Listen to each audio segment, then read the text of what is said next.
Allez, c'est pour nous un réel plaisir de vous savoir nombreux et fidèles à cette émission qui traite de l'actualité nationale et internationale.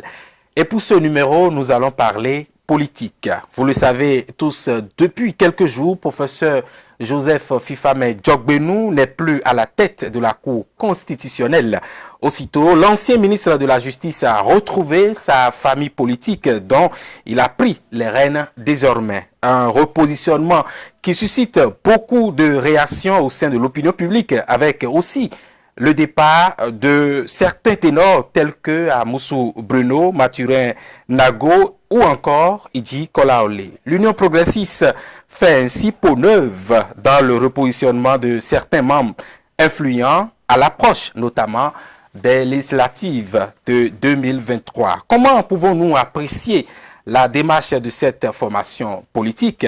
Deux jeunes acteurs politiques sont déjà dans ce studio pour porter leur regard sur les dernières actualités de la formation politique, appelée encore Baobab. J'ai ici Romaric Sauton. Bonjour, merci d'avoir accepté notre invitation. Oui, bonjour mon frère Assoba. Vous êtes membre de l'Union progressiste, membre ou bien membre fondateur? Je suis membre de l'Union progressiste. Membre de l'Union progressiste. Une fois encore, merci d'avoir accepté notre invitation. À votre côté, un homme qu'on ne présente plus sur ce plateau, Tirbus Ayadi, bonjour. Bonjour, cher ami. Vous êtes membre du comité exécutif des forces patriotiques pour la restauration de la démocratie et des libertés. Également vice-président du parti Les Verts, c'est bien ça. Alors, juste, je vous arrête quelques secondes. Comité exécutif des forces patriotiques pour la restauration de la démocratie et des libertés. Pourquoi ce comité encore? Est-ce qu'il n'y a pas de démocratie au Bénin, il n'y a pas la liberté? Vous connaissez le contexte actuel que nous vivons au Bénin? Non, je ne connais pas le contexte. Avec une Assemblée nationale monocolore, nous ne pouvons pas dire que nous sommes en liberté, que nous avons une démocratie. Et c'est à juste titre que cette conférence a vu le jour. Oui. Et je salue le leadership de M. Soutonji, qui a bien voulu nous rassembler, les Béninois de l'intérieur et de la diaspora, pour qu'ensemble nous réfléchissions à la situation que nous vivons au Bénin. Et vous pensez que la situation que vous vivez ces derniers temps, quand même, vous ne pensez pas que Patrice Talon est en train de faire tout son possible pour la décryptation, ou bien ce que vous réclamez depuis un certain moment, vous parlez de la démocratie et la liberté? Nous réclamons essentiellement que les détenus politiques soient libérés. Les détenus politiques. Nous réclamons entre autres également que les exilés entrent progressivement.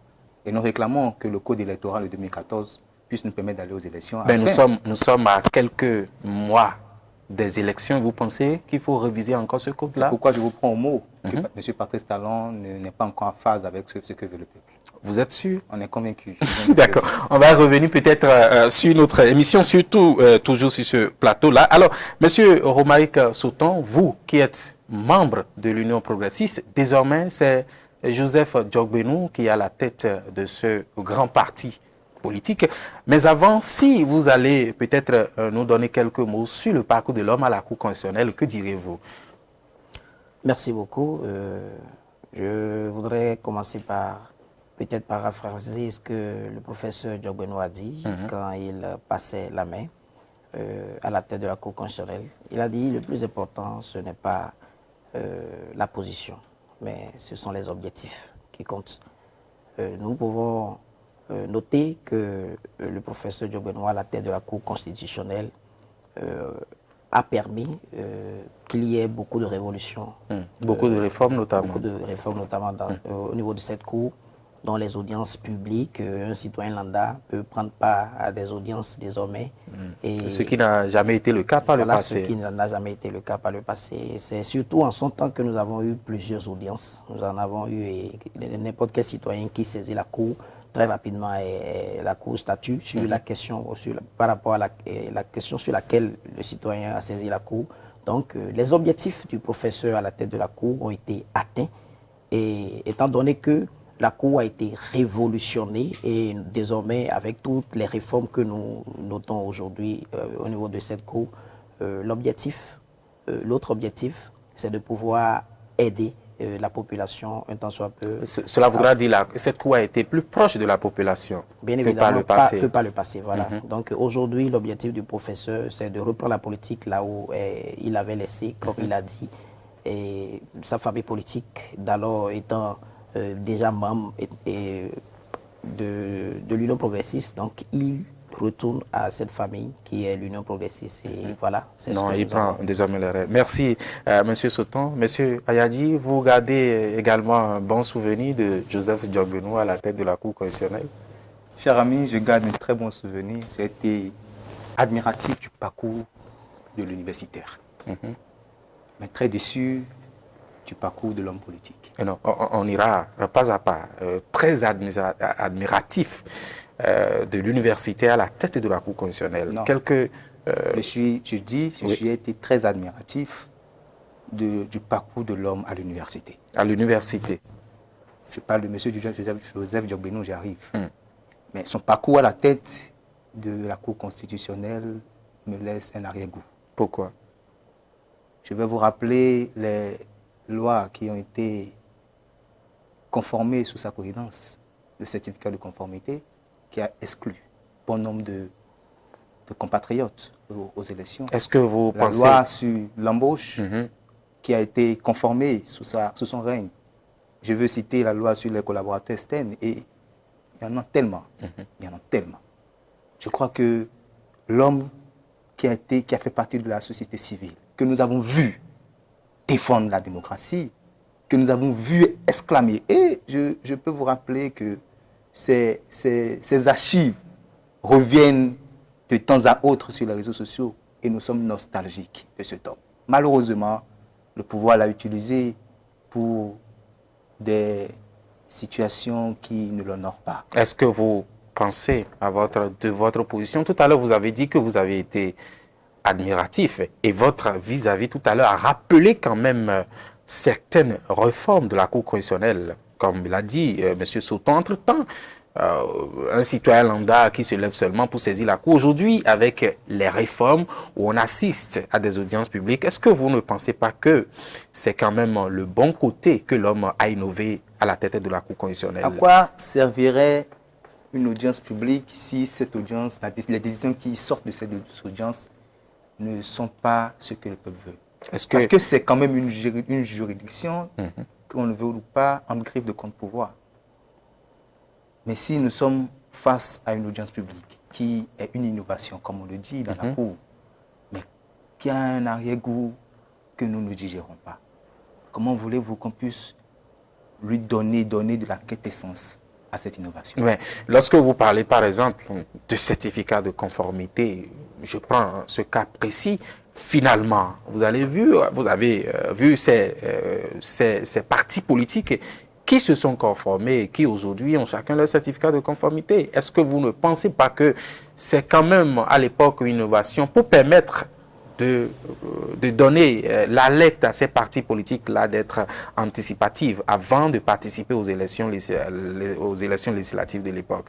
Le code électoral de 2019 n'a pas été celui qui a été utilisé en 2020. Pourtant, on trouve que c'est une bonne chose. On trouvait que c'était une bonne chose. Ça veut dire que l'achat des partis politiques, si d'autres se sont conformés, et je veux vous rappeler que le Parti vert aussi est en train de penser vouloir le faire. C'est parce qu'aujourd'hui, nous ne pouvons pas faire une lutte si nous ne sommes pas légaux. Et à des moments donnés, quand tu es face à un pouvoir comme celui de M. Patrice Talon, il faut accepter, se soumettre à certaines choses, parce qu'en dépit de tout, c'est le chef de l'État. En dépit de tout, c'est lui qui se trouve être là présentement. Que voulez-vous qu'on fasse? Même si on n'est pas d'accord à des moments, on est obligé, parce qu'on veut la paix, on est obligé de se conformer, on est obligé de se soumettre à ce que veulent nos dirigeants. D'accord. Parce qu'on veut la paix. Monsieur Tibus Ayadji, on vous aura compris. Nous allons rentrer dans le vif du sujet qui concerne ces dernières actualités de l'Union progressiste. Monsieur Sauton, vous qui êtes membre, désormais, Joseph Diogbenou est à la tête de l'Union progressiste. Comment vous avez accueilli cette information en tant que membre et en tant que jeune acteur politique de l'Union progressiste? J'ai entendu le baobab, le patriarche Ange Bruno Amosso dit que les jeunes ont grandi et c'est avec beaucoup de sérénité qu'il est en train de leur laisser la gestion du parti. Moi, je dirais tout simplement que ça rassure la jeunesse. Ça rassure. Le patriarche n'est pas parti du parti. Il s'est retiré pour laisser son poste à un 109, un 100 jeunes, afin que la jeunesse soit davantage rassurée, afin que la jeunesse se retrouve au travers de ce parti, mais en tant que sage, en tant qu'aîné, il sera toujours là, parce que c'est toujours son parti. Donc je voudrais bien apporter cette précision que le camarade Bruno Amosso n'est pas parti du parti, permettez la répétition, mais il a pris une nouvelle position pour mieux conseiller. C'est comme si il a pris sa retraite politique, c'est ça? Bien sûr, il a pris sa retraite politique. Ben, pour n'importe comment, il a toujours la possibilité de voter, la possibilité en tant que sage de donner les conseils. Et toujours en tant que membre du parti politique. Mais souvent, la question qui revient à l'esprit, c'est cette rapidité qu'on a constatée. Aussitôt, pratiquement dans la même semaine, hein, il faut le dire, de la Cour constitutionnelle à la présidence d'un parti politique. Est-ce que vous ne pensez pas que l'arrivée a été brusque? Vous savez, vous ne pouvez rien observer sans qu'il y ait un préalable. Vous ne pouvez rien observer sans qu'il y ait un préalable. Donc l'Union progressiste n'a pas besoin de clamer haut et fort les dispositions qu'elle serait en train de prendre pour quand même renouveler ses instances. La politique de renouvellement des instances du parti était déjà prévue depuis et que vous allez constater au-delà du bureau exécutif national, de la direction exécutive nationale, du bureau politique national du parti, il y a toutes les autres instances du parti qui ont été renouvelées. On va revenir sur cette question-là, notamment certains même qui se sont retirés. On peut parler également de retraite politique, notamment, je l'ai dit dans mon introduction, Mathurin Kofi Nango ou encore Idi Kolaolé de l'autre côté. Monsieur Tibus Ayadi, de la Cour constitutionnelle, à la tête d'un parti politique, vous, en tant que membre du comité ou bien vice-président des partis Les Verts, comment vous avez accueilli cette nouvelle-là de Joseph Diogbenou, l'universitaire que vous appréciez tant, tout à l'heure, vous l'avez dit? Avec beaucoup de tristesse. Avec beaucoup de tristesse. Pourquoi? Vous savez, je vais, permettez-moi, scinder cette analyse en 3 volets. Allez-y, vous avez la parole. Le premier, je trouve qu'il y a un problème d'éthique. Monsieur Joseph Diogbenou était président de la Cour quand l'Union progressiste a trouvé jour. Conséquence, c'est qu'il n'était pas plausible pour lui d'être membre de ce parti politique. On est d'accord? On n'est pas. Moi, je ne suis pas là pour répondre à cette question. Ça, je vais évoluer. Secondo, je trouve qu'il y a un problème juridique qui se pose. Lequel? Parce que quand vous quittez président de la Cour constitutionnelle, haute juridiction de notre République, pour tomber à la tête d'un parti politique, ça montre à suffisance que les décisions que vous étiez en train de prendre étaient partisanes.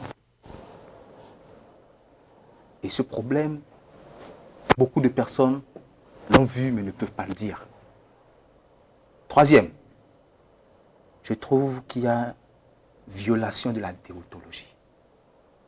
Vous parlez d'éthique, vous parlez également de la déontologie. Je parle de la déontologie, je parle du problème juridique. La déontologie, pourquoi? Vous savez, de facto, de façon tacite, quand un ancien président quitte la Cour, il lui faut un droit de réserve d'au moins 1 an. Ça n'a été nulle part inscrit. C'est de façon... Part. Non, monsieur Joseph Diogbenou, s'il va être honnête, il a été de la corporation. Mais ça n'a été... C'est pourquoi je parle de déontologie. Nulle part inscrit dans une loi, bien dans un code. Est-ce que nous avons besoin que quelqu'un puisse nous dire quoi faire avant que nous le fassions? Mais nous sommes dans un pays des tests où on marche sur des lois. Si on marche sur des lois, monsieur Joseph Diogbenou a été militant, il a suivi quelle procédure dans le parti, dans le parti de l'UP. J'espère que M. Sautan va apporter réponse à votre... Pour pouvoir être bombardé à la tête. C'est un secret de polichinelle quand je dis que tout ce qui a été fait, toute cette manigance est planifiée par le chef de l'État. Non, vous n'avez pas dit le chef de l'État. Vous pouvez parler du parti politique, mais parler du chef de l'État. Nullement, il n'a été inscrit quelque part pour dire que c'est le chef de l'État qui est le président du parti politique. Pourquoi vous faites semblant de ne pas voir ça? Non, ce n'est pas je fais semblant. Je sais. Vous avez vu les tournées qu'on a eu à observer. Le président, le chef de l'État avec les ténors de l'UP. Moi, je ne parlerai pas d'ancien président de l'Assemblée nationale. Avec les ténors de l'UP. Le chef de l'État avec les anciens présidents, le chef de l'État avec M. Joseph Diogbenou, ainsi de suite.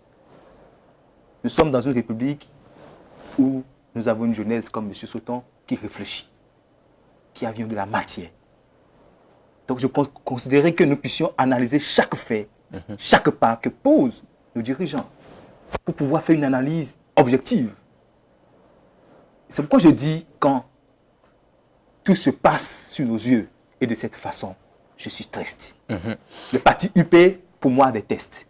On ne peut pas bombarder quelqu'un qui a été président de la Cour constitutionnelle, qui pour moi n'a jamais été militant, qui pour moi n'a jamais gravi, enfin, et fait la marche dans un parti, le bombarder à la tête de ce parti. Encore que les militants n'ont pas été consultés. Comment change-t-on un parti, la tête d'un parti politique? Mais est-ce que vous le pensez? Vous parlez des militants. Vous n'êtes pas militant. Peut-être que ces militants ont été consultés sans votre avis parce que vous ne faites pas partie. Monsieur Sauton, qui est l'un des militants ici, va peut-être vous. Monsieur Sauton, que répondiez-vous à ces différentes préoccupations de Monsieur Ayadi? Dans un pays de droit. Et la démocratie, c'est le respect des tests. Tout à fait. Et quand on parle de déontologie, je crois que toute déontologie est organisée par des tests. On est d'accord? Donc, si un seul test n'a pas été respecté, moi, je voudrais bien qu'on me le dise, parce que tout à l'heure, mon frère Ayadi a dit que que son parti est obligé de se conformer, on est d'accord, aux tests en vigueur pour avoir une existence juridique, une existence légale. Ça veut dire que de façon implicite, il y a cette reconnaissance que, entre-temps, les partis n'avaient pas voulu se conformer un tant soit peu aux tests, aux exigences légales de notre pays. Moi, je voudrais revenir maintenant sur la question en disant que le professeur Diogbenou, je l'ai dit tantôt, que l'Union progressiste, c'est l'association de plusieurs, la fédération de plusieurs partis politiques entre-temps. Et il était président d'un parti qui aujourd'hui est... Qu'on appelait Alternative Citoyenne. Qui aujourd'hui est dans l'Union progressiste. Et donc, il a dit, je reprends la politique là où je l'ai laissée. Ça veut dire qu'entre-temps, il avait laissé la politique et il est allé servir la nation autrement. Donc, il ne faudrait pas que nous mélangeons les choses. J'ai aussi entendu tout à l'heure mon vis-à-vis dire qu'on a vu le président Patrice Talon dans des tournées avec certaines personnes, avec Diogbenou. Il a précisé Diogbenou. Donc, ça m'a fait un tic. Je me dis, mais à quel moment, dans quelle tournée on a vu, pendant que le président Diogbenou était président de la Cour constitutionnelle, avec le président Patrice Talon, dans quelle tournée? Bon, enfin, moi, je voudrais tout simplement que nous sachions un tant soit peu que la démocratie, c'est le respect des tests. Et qu'on soit de la mouvance ou de l'opposition, nous avons cette obligation-là de respecter les tests. Moi, pour la petite histoire, je m'étais retrouvé quelque part, il y a de cela quelques années, dans un parti où vous voyez la réalité en face, vous voyez les tests que vous devez respecter en face, mais on demande à tout le monde de s'abstenir de respecter ces tests-là. Et finalement, ça se joue contre le même parti politique. Aujourd'hui, le minimum que l'opposition puisse faire, c'est de respecter d'abord les tests, de se conformer d'abord aux exigences légales et de voir s'il y aura encore possibilité qu'elle ne participe pas à une élection. Parce qu'on dit, on a empêché les partis politiques de prendre part aux différentes élections. Mais comment on a empêché les partis politiques si tant est que les tests sont prévus, dans quelles conditions il faut participer à une élection? Mais est-ce qu'un parti politique a pu remplir ces conditions à bonne date selon les exigences juridiques et ne s'est pas retrouvé membre ou bien sûr une liste quelconque? Moi, je voudrais vraiment que nous puissions revenir sur le respect des tests qui constituent qui font même la vie même de la démocratie dans un pays. Monsieur Ayadi, c'est vrai, tout à l'heure vous avez parlé du point de vue déontologique et du point de vue juridique ou encore du point de vue éthique. C'est à croire qu'aujourd'hui, avec ce qui se passe, l'opposition a peur en réalité de Joseph Diogbenou à la tête de l'Union progressiste, peut-être pour les échéances à venir. À juste titre, cher ami. Parce qu'il suppute déjà qui sera le prochain président de cette Assemblée, alors qu'il peut ne pas être député si nous sommes dans un pays qui respecte les tests, selon M. Sauton. Est-ce que vous ne pensez pas que, peu importe, c'est vrai, c'est des suspicions, des réseaux sociaux et autres, mais si on rentrait dans la réalité, peut-être que ça peut être un objectif fixé par le parti politique. Vous ne voyez pas? Non. Quand vous commencez par prendre quelqu'un qui a été un avocat personnel, parce qu'il faut voir la genèse de M. Diogbenou. Il était avocat personnel du chef de l'État. Il a été député, nous avons vu les lois qu'il a votées à l'Assemblée. Il a été ministre de la Justice, nous avons vu son parcours à la tête du ministère de la Justice. Pour parachever, il a été président de la Cour. Et après, on le bombarde à la tête du plus en griffe. C'est eux qui le disent, du plus grand parti politique du pays. Et dans le même schéma, on le pense à la tête de l'Assemblée nationale. Nous, on a peur. On a Pourquoi? peur pas seulement pour nous, mais aussi pour eux. Je vais vous donner un exemple. Quand on nous parle de tests, j'ai lu dans la foulée les dossiers à fournir, même si je ne suis pas candidat, les dossiers à fournir pour les élections législatives. Dans ces dossiers, il y a ce qu'on appelle le quitus fiscal, qui est délivré par un agent qui est au service de l'État, qui est au service du président de la République. Non, Je vais parler de la Direction générale des impôts. Qui est au service de l'État et non au service du président de la République. Qui nomme le DGI. Mais on le nomme, cela ne voudrait pas dire qu'il est au service de celui qui l'a nommé, M. Ayadji. Je veux que nous soyons vrais envers nous-mêmes, que nous ne faisons pas de la langue de bois. Non, ici on ne fait pas langue de bois. La preuve, vous parlez librement. Quand je vous nomme, c'est que vous êtes à mon service. Je n'ai pas quelqu'un d'autre qui nomme le DGI. C'est le ministère des Finances, pas l'entremise, ou la présidente de la République, pas l'entremise du ministère de l'économie des Finances. Pour moi, je regarde le DGI comme un élément, un agent au service de la présidence. Mais quand on se retrouve dans ces conditions, on veut qu'on respecte les tests dans ces conditions, sans réfléchir, sans analyser, sans trouver que, attention, est-ce que ces tests-là arrangent tout le monde? Je trouve qu'il y a un problème. On n'est pas tous bêtes dans le pays. Vous parlez de quitus fiscal. Je parle de quitus fiscal. Pourquoi? Justement, je dis, le DGI qui délivre le quitus fiscal est au service de la présidence. Si je suis un opposant, et c'est ce qu'on a eu en 2019, si je suis un opposant, et qu'on ne veut pas me voir, on ne veut pas voir ma tête à l'Assemblée nationale, parce qu'on sait que si je vais là-bas, attention, il y aura des lois qui vont être sévèrement recadrées. Pensez-vous qu'on va permettre à cette institution de me donner le quitus? J'aurais aimé qu'on puisse créer une cellule composée d'opposants et de mouvanciers pour légiférer cette affaire de quitus fiscal. On ne peut pas nous demander de nous soumettre aux lois sans les analyser. Pourtant, on est allé à l'école, pourtant, on continue toujours de faire des réformes dans l'éducation. Par le passé, vous avez combattu cette histoire de certificat de conformité. Exactement. Finalement, vous l'avez eu par l'intermédiaire de quelqu'un peut-être qui aurait servi le chef de l'État, non pas le chef de l'État. Selon ces mots.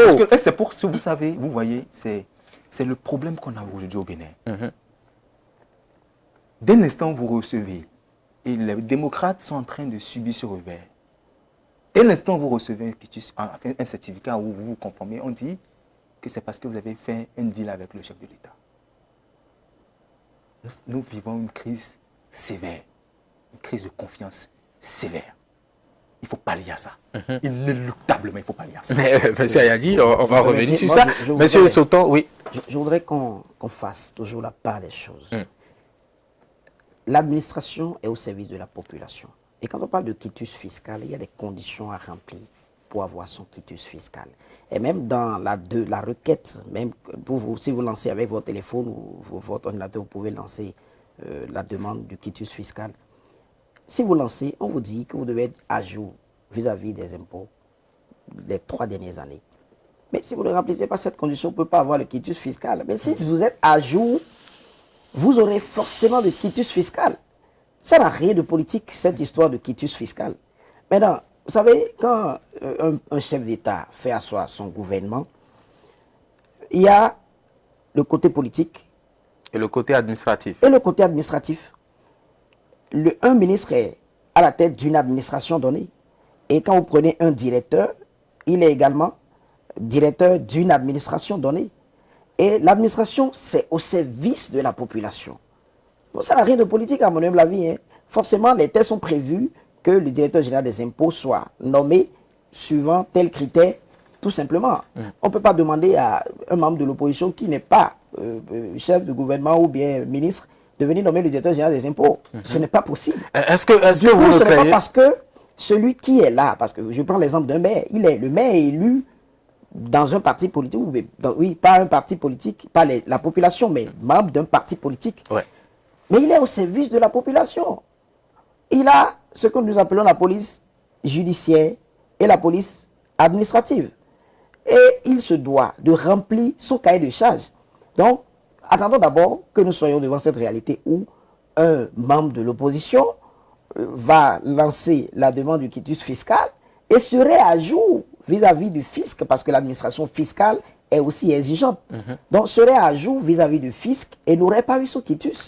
Tout à l'heure, selon Ayadi, par l'intermédiaire même de l'opposition, il y a cette crainte-là, parce que par le passé, l'opposition aurait dit qu'elle serait victime peut-être d'une exclusion. Est-ce que vous ne pensez pas que c'est encore l'occasion pour être encore exclu? Peut-être c'est la crainte de Ayadi. De quitus fiscal qu'on a toujours utilisé pour aller aux élections.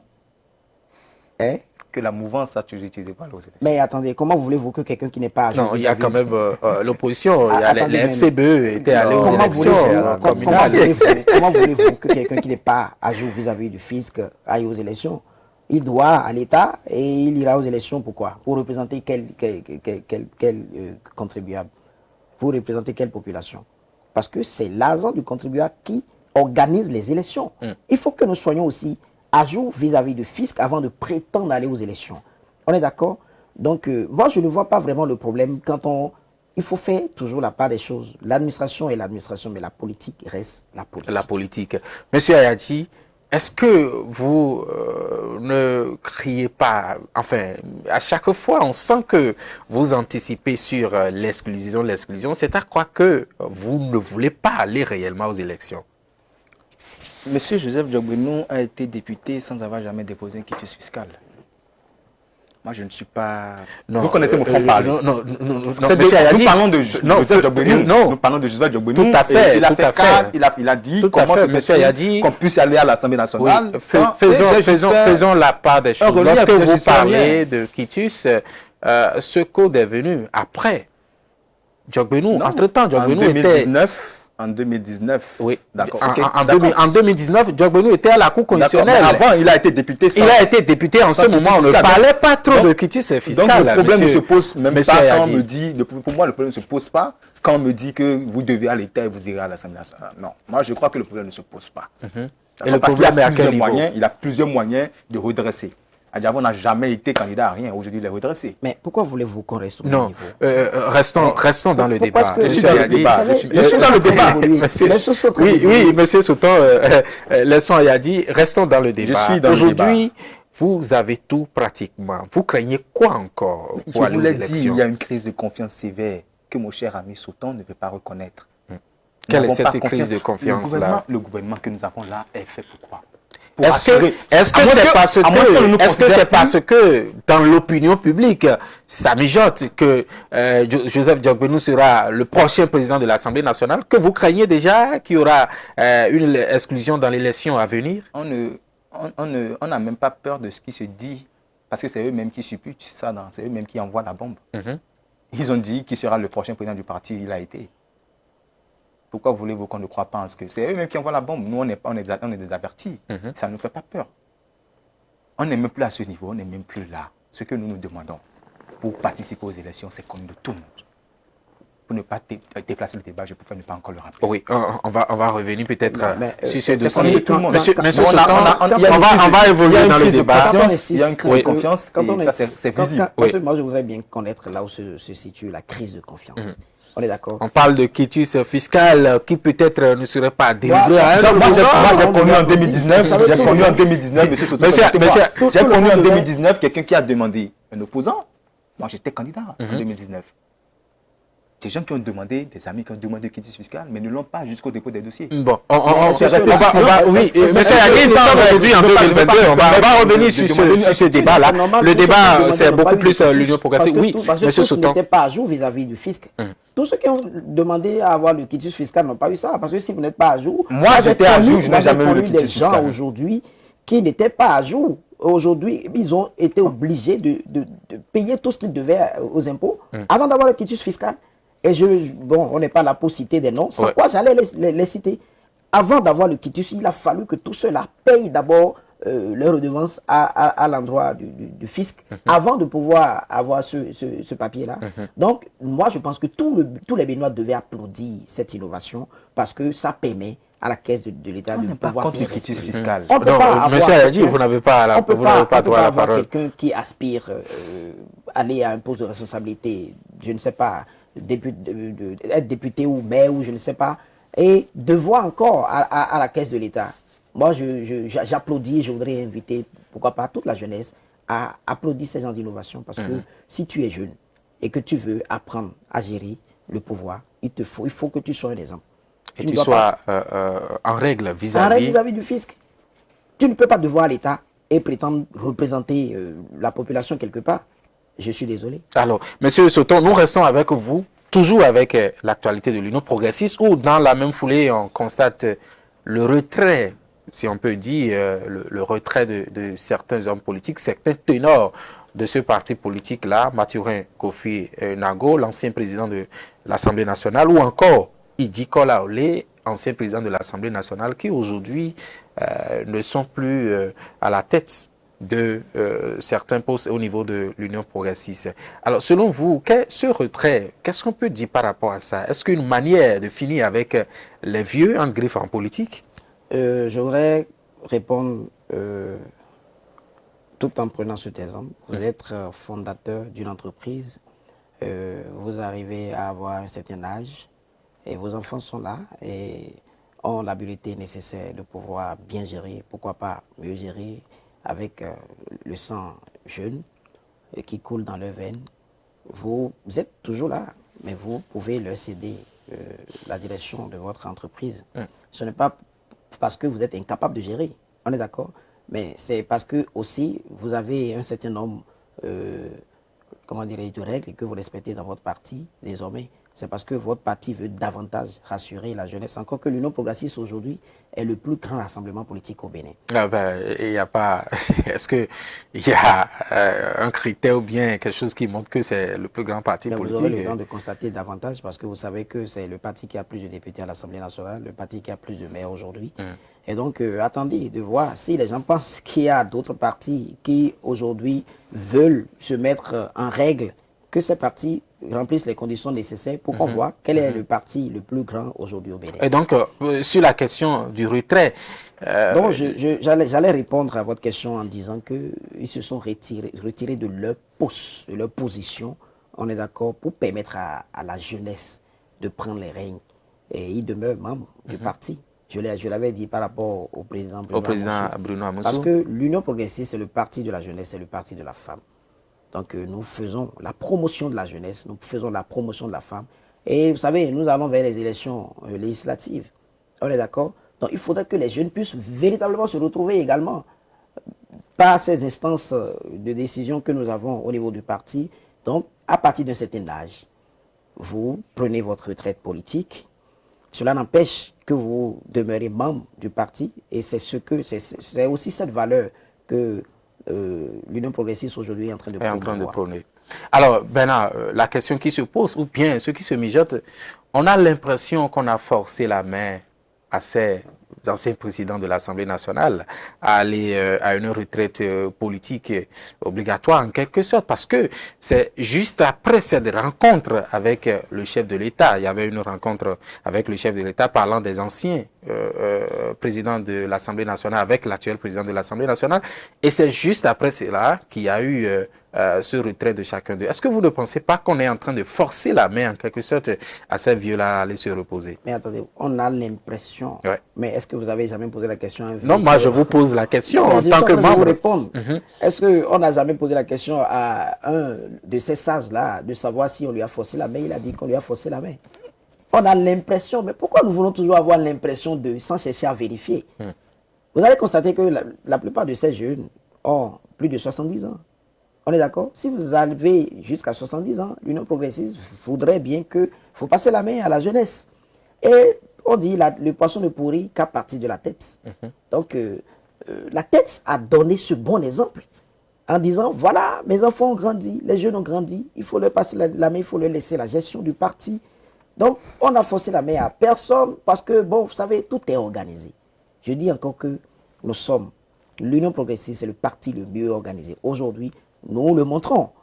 Pas nos actions, pas nos activités, pas nos innovations, pas tout ce que nous faisons. Regardez un peu, connaître le Bénin, notre projet, bon, c'était juste une parenthèse, on n'avait jamais eu ça. Nous, on a eu des témoignages où les femmes disent, vraiment, nous sommes membres de ce parti, du Baobab, et nous sommes en train de vivre des événements qu'on n'avait jamais vécu par le passé. Mais lorsque vous parlez des tests, est-ce que dans l'Union progressiste, il n'y a pas de tests qui disent qu'il faut organiser des congrès pour le retrait de ces hommes politiques? Comment se fait-il que c'est par la démission que ces vieux, en griffe, politiciens vont laisser la main à ces jeunes-là? Pourquoi ne pas passer par un congrès? Je ne voudrais pas mettre les charrues devant les bœufs.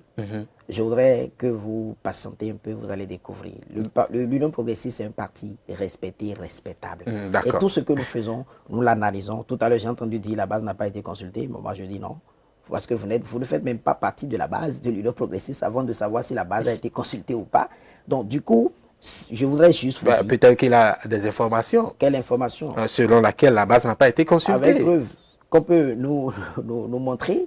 Je vous dis juste que l'Union progressiste est mieux organisée que n'importe quel parti ici au Bénin. Et nous aurons le temps de comprendre. Monsieur Ayadji, sur cette question-là, aujourd'hui, il y a certains vieux politiciens, si on veut, qui se sont retirés de cette formation politique. Est-ce que vous ne pensez pas, comme l'a dit mon frère et notre ami Sauton, que l'Union progressiste est en train de s'organiser pour promouvoir peut-être la jeunesse? Je crois que je suis très choqué de la façon dont ils ont humilié nos baobabs. Ah bon, vous pensez que c'est une humiliation? À humilier nos baobabs. Monsieur Amosou Bono, c'est un papa. On ne peut pas l'obliger à démissionner. Allez au congrès et élisez qui vous voulez. Mais vous obligez les gens à démissionner. Qui oblige? Personne n'oblige. Contrairement à ce que mon frère a dit aujourd'hui. Vous avez une information que quelqu'un a obligé contrairement à ce que mon frère a dit, un président à démissionner? Contrairement à ce que mon frère a dit. Répondez à la question d'abord. Je vais en venir. C'est là que je vais en venir. Contrairement à ce que mon frère a dit aujourd'hui, à la force des choses, je viens de connaître encore un ami UP dont j'en connais. Ils sont légion. On a des retours, on a des bruits. On sait de quoi on parle. Il veut des preuves. On est sur un plateau, sinon je vais dire des non, on est sur un plateau. Allez-y seulement. Tous les jours que je fais, j'ai des amis UP, j'ai des amis BR. Nous sommes de la même génération. Pourquoi on se rend en porte-à-faux? Monsieur Amosou et compagnie ont été obligés de démissionner. Et la base n'est pas contente. Elle n'est pas contente, j'y arrive. La base n'est pas contente. Il faut avoir l'humilité, l'honnêteté politique de le dire. En tant que, si j'étais, et je veux qu'il me donne ce privilège aujourd'hui d'être le porte-parole ou le porte-voix des vrais militants UP. Si vous n'êtes pas militant UP. C'est pourquoi je dis qu'il me donne circonstanciellement ce privilège. Mais ce n'est pas lui qui devrait donner, peut-être le président du parti. Non, mais il est en tant que membre UP, il représente l'UP ici aujourd'hui. Tout à fait. Donc je veux et il défend valablement son parti politique. Donc je veux qu'il me permette de représenter, d'être le porte-voix de ces frustrés qui sont membres de l'UP. J'aurais aimé une autre procédure. Parce que si moi j'étais membre de l'UP, j'allais exiger des responsables qu'on aille au congrès et qu'une élection soit faite pour qu'on publicite qui on veut. Mais qu'on n'oblige pas les gens en catimini à démissionner. En catimini? Mais comme ça a été fait comment? Quand on se regroupe dans une salle, alors qu'on dit qu'on est le plus grand parti du Bénin, et qu'on se regroupe dans une salle qui regroupe les mêmes têtes qu'on voit. Alors, monsieur Ayadji, peut-être vous pensez que la démarche n'a pas été bonne. J'ai fustigé la démarche. D'accord, vous avez fustigé la démarche, mais au fond, aujourd'hui, vous voyez un parti politique qui essaie de remplacer certains vieux politiciens par la jeunesse montante. Est-ce que vous ne pensez pas que c'est une meilleure idée? C'est une bombe à retardement. Comment? Faisons les choses dans les normes. Comment c'est une bombe? Le fait de promouvoir la jeunesse dans un parti politique, vous êtes jeune dans un parti politique également. Vous êtes même le vice-président d'un parti politique. Nous avons lutté tout le temps pour que nos aînés nous donnent la possibilité de nous exprimer. Et c'est ce qui se fait dans l'Union progressiste. Nous ne pouvons pas aujourd'hui être contre le fait qu'on demande à des gens. Moi, je ne m'intéresse pas à la vie de l'UP, c'est parce que vous me posez la question de savoir, c'est parce qu'ils sont d'actualité. Je donne mon point de vue, je crois que c'est une bombe à retardement. Parce que quand vous demandez aux gens, vous renvoyez. Moi, je vais utiliser les mots pour renvoyer les gens d'un parti et qui partent avec frustration, surtout des gens comme Bruno Amoussou, des gens comme Idji, Kolaole. Je crois que c'est une bombe à retardement. Vous n'êtes pas dans la peau de ces hommes politiques pour parler de frustration. Rien, monsieur Ayadi, soyons concrets, rien n'a prouvé. Ayadi, je dis Ayadi, monsieur Idji Kolaole n'a fait aucune déclaration qui montre qu'il est frustré. Monsieur Bruno Amoussou n'a fait aucune déclaration qui montre qu'il est frustré. Monsieur Mathurin Kofi Nago n'a fait aucune déclaration qui montre qu'il est frustré. Comment vous avez su que ces hommes politiques qui aujourd'hui ont plus de 70 ans, qui se sont retirés de la scène politique, comment vous avez su que ces hommes-là sont frustrés? Je n'ai pas besoin de faire une conférence de presse pour montrer ma frustration. Non, bon. Mais je vous repose la question. Oui, c'est pourquoi je vous réponds de façon légitime. Je n'ai pas besoin de faire une conférence de presse ou de venir sur un plateau public, surtout quand on a en face un chef de l'État comme M. Patrice Talon. Les ronchonnements se font à la maison. Les ronchonnements se font en cercle restreint. Non, ne faisons pas comme s'ils ne savent pas comment les choses se passent. Je veux qu'on laisse le temps au temps. D'accord? M. Patrice Talon, je crois qu'il a encore pratiquement 3 ans et demi, en espérant que vous avez dit, M. Patrice Talon, à quoi? Environ 3 ans et demi encore à la tête du... Tout à fait. En espérant qu'il pour cette fois, pour une énième fois, ou en espérant vivement que pour cette fois, il puisse honorer sa parole. Non, écoutez, la Constitution dit qu'il fait 2 mandats. Je vais avancer. Allons-y. Je ne vais pas polémiquer autour. Allons-y. Et quand il partira, et que par la force des choses, nous allons prendre le pouvoir et permettre... Vous, la jeunesse. Et ne plus instaurer. Vous parlez de la jeunesse. Je parle de la jeunesse, je parle de l'opposition en général. Je parle de l'opposition en général. Que nous allons prendre le pouvoir, réinstaurer la démocratie, réinstaurer la liberté, décrisper l'atmosphère politique, enlever la terreur, la ruse, la rage de l'atmosphère politique. Vous allez voir avec vos yeux. Il ne va rien dire, on est déjà né. Attendons voir la suite. Monsieur Soutan, nous abordons les dernières lignes de... Oui. La vérité n'est pas dans le bruit, la vérité n'est pas dans le nombre. La vérité est juste la vérité et si vous voulez l'entendre, vous allez l'entendre. Moi j'ai dit, je le répète, j'ai écouté la déclaration du président Bruno Amoussou qui la joie au cœur. Vous lisez même son expression faciale qu'il est tellement heureux même. En quelque sorte, il est déchargé d'un loup fardeau, c'est ça? Vous n'avez même pas mené l'enquête et vous dites qu'il est frustré. On est d'accord? Vous ne savez même pas si c'est son propre initiative. On est d'accord? Vous ne comprenez pas grand chose du parti. Bon, je vous dis à mon frère que personne n'est frustré à l'Union progressiste. Si vous êtes loin du parti, vous allez vous faire toutes les idées possibles. On est d'accord?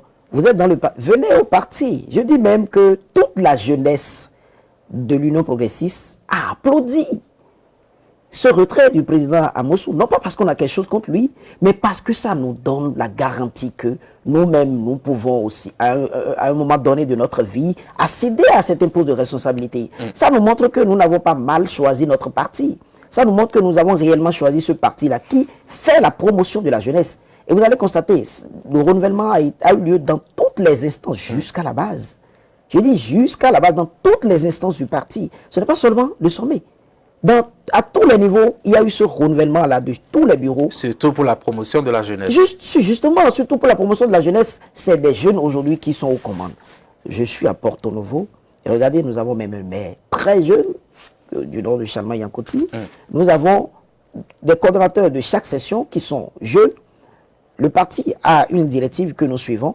Nous avons les postes de responsabilité dans chaque coordination qui ont été confiés à des jeunes.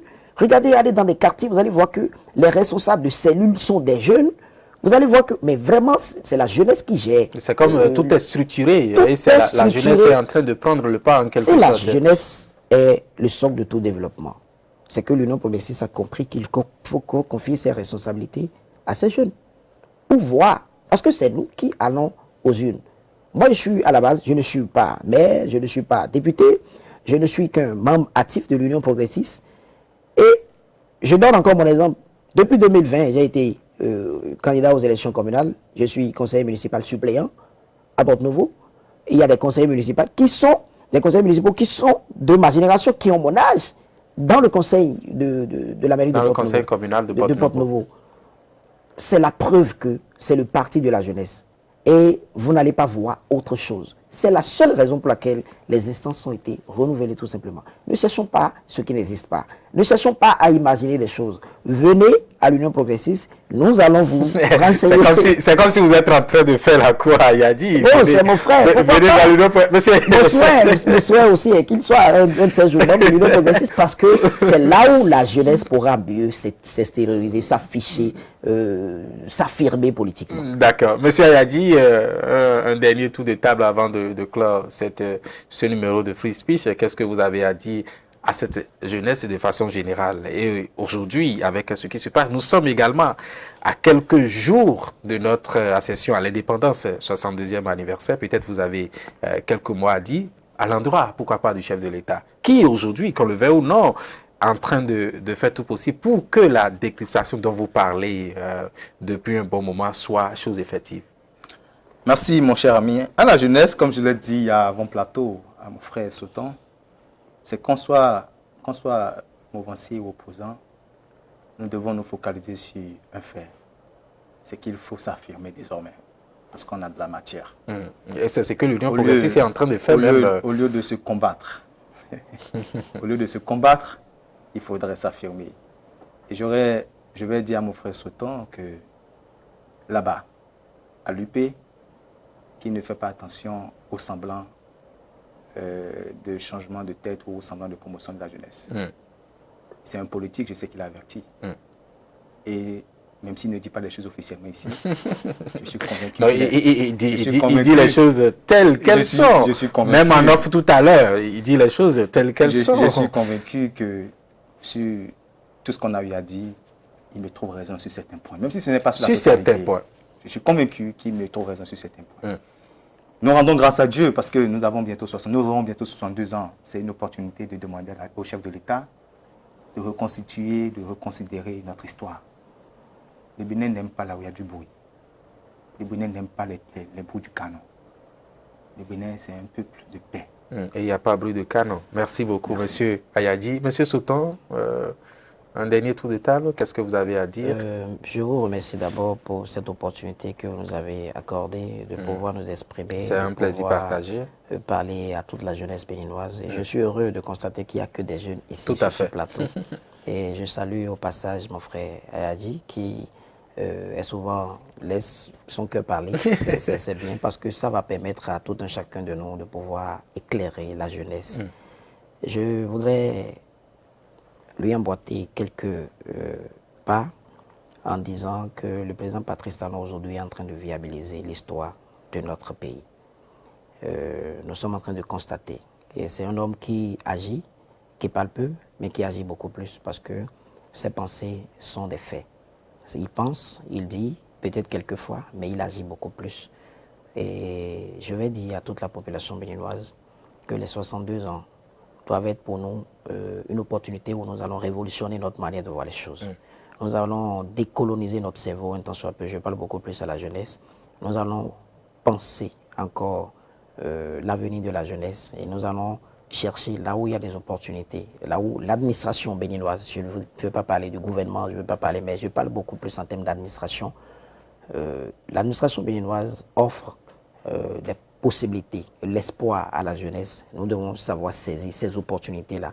Parce que lorsqu'on parle d'opportunités, moi je n'ai connu qu'un seul verbe, c'est le verbe saisir. Et moi je dis, il ne faut pas seulement saisir ces opportunités, mais il faut savoir saisir ces opportunités. Aujourd'hui, nous avons la possibilité de mieux nous exprimer. Et c'est ce que nous faisons ici d'ailleurs. S'il n'y avait pas la démocratie, personne ne pouvait venir critiquer un gouvernement ou critiquer la mouvance, on est d'accord? Donc, qu'on parle de la restauration, la restitution, je ne sais pas trop, quel que soit le thème qu'on va utiliser, toujours est-il que nous sommes heureux aujourd'hui de pouvoir dire ce que nous pensons et que nous accompagnons tant soit peu tout ce qui relève du côté administratif et que nous cherchions à mieux saisir ces opportunités. Alors, et que la jeunesse béninoise vive tout simplement. Merci beaucoup, chers invités, chers jeunes acteurs politiques, parce que j'ai fait le casting pour qu'il y ait 2 jeunes acteurs politiques. Merci, chers téléspectateurs, c'est la fin de cette émission, de ce numéro de Free Speech, où j'ai reçu pour vous Tibus Ayadi, vice-président du parti Les Verts, c'est bien ça, et membre du comité de restauration de la démocratie et des libertés, je crois que c'est bien ça, et également Romaric Sauton, membre de l'Union progressiste, jeune acteur politique. Merci à vous et bon retour chez vous. On va certainement se retrouver avec un autre numéro de Free Speech sur une autre actualité peut-être. Merci à vous, chers téléspectateurs, c'est la fin. On se retrouve très prochainement. À bientôt.